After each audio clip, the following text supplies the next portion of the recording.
আসসালামু আলাইকুম, কেমন আছেন? আশা করি সবাই অনেক ভালো আছেন। শীতকালীন সবজি দিয়ে ভাজি করে দেখাবো। এখানে কড়াইয়ের মধ্যে আমি তেল নিয়ে নিচ্ছি, তারপর পেঁয়াজ কুচি, তেজপাতা দিয়ে দিলাম। এটা কিছুক্ষণ নেড়ে চেড়ে বাদামি কালার যতক্ষণ না আসছে ততক্ষণ ভাজতে হবে।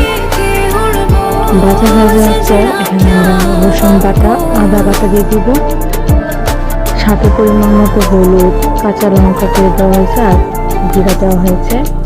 তারপর সব সবজিগুলো আমরা দিয়ে দিব। কিছুক্ষণ নেড়ে আগে সব মশলাটা কষিয়ে নেব, তারপর সবজিগুলো দিব। তারপর স্বাদ মতো লবণ দিব, দেওয়ার পর কিছুক্ষণ আমরা নেড়ে চেড়ে মিক্স করে নেব। মশলার সাথে যেন ভালোভাবে এটা মিশে যায়, মশলা যেন সবজি তৈরি হবে। নেড়ে চেড়ে রেখে দেন আমরা স্বাদ বাড়ানোর জন্য একটু ম্যাগি মশলা অ্যাড করব। এখানে আমি সুন্দর মতো ম্যাগি মশলাটা দিয়ে দিচ্ছি, সাথে আমরা ধনে পাতা কুচি দিয়ে দিব। দেওয়ার পর এটা ভালোভাবে নেড়ে চেড়ে আমরা উঠে নিয়ে আমাদের ভাজি করব। এখন এটা একটু ভালোভাবে নেড়ে চেড়ে নিচ্ছি। এটা দিয়ে দিই আমাদের ভাজি। এই ভাজিটা খেতে আসলে অনেক মজা হয়েছে।